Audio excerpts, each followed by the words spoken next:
हरम में अजब जी चमका नबीअ जे हरम में अजब जी चमका उनी रोशनी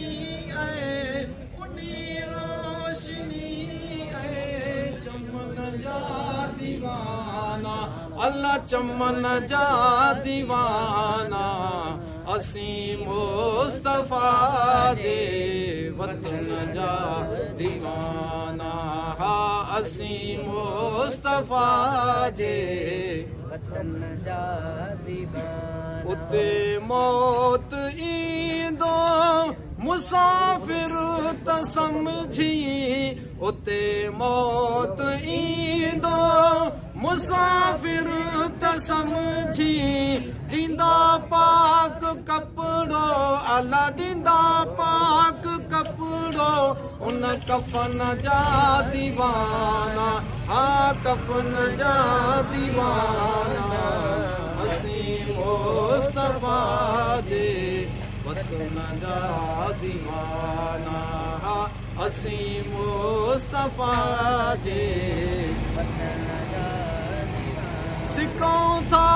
नबीअ जे आला सिकूं था नबीअ जे सहन जा दीवाना अल्लाह सहन जा दीवाना असीं मुस्तफा जे वतन जा दीवाना सब किसी चो असीं मुस्तफा जे वतन जा दीवाना असीं मुस्तफा जे वतन जा दीवाना उते मौत ईंदो मुसाफिर त समझी उते मौत ईंदो किस्मत वाले बनन मदीने बनी तुमन मदीने दगलियां कुर्बान थीवा उन गलियां तो जिते लाया मोहम्मद तलियां सदक थीवा उन ओहद जबल तो जे लाया सोने नाल दिलियां गुलाम फरीदा उता थी वे सन मंजूर क्या गलियां क्या वे बयां उते मौत ईंदो मुसाफिर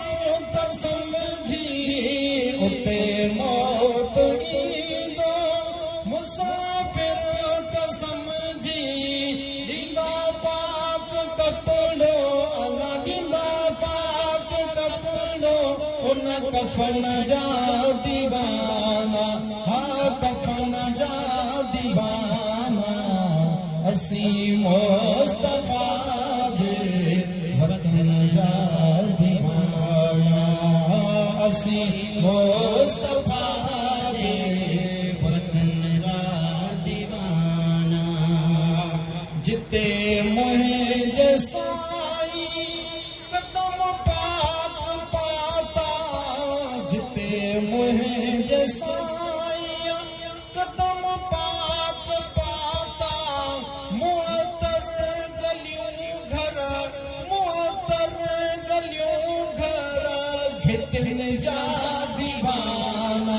अल्लाह भितिन जा दीवाना असीं मुस्तफा जे वतन जा दीवाना हा असीं मुस्तफा जे वतन जा इस्माइल चांदा शुक्र आज आयो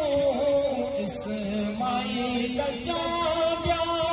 शुक्र आज आयो मुहम्मद मिठे जे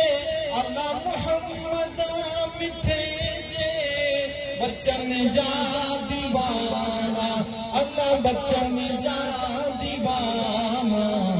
असी मुस्तफा जे वतन जा दीवाना असी मुस्तफा जे वतन जा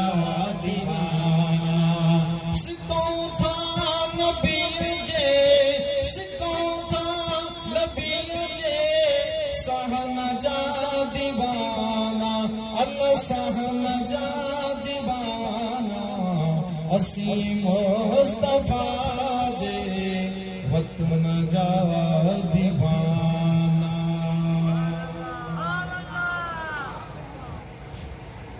माशाअल्लाह सुभानअल्लाह। हुया डॉक्टर मोहम्मद नवाज़ अतर साहब जेके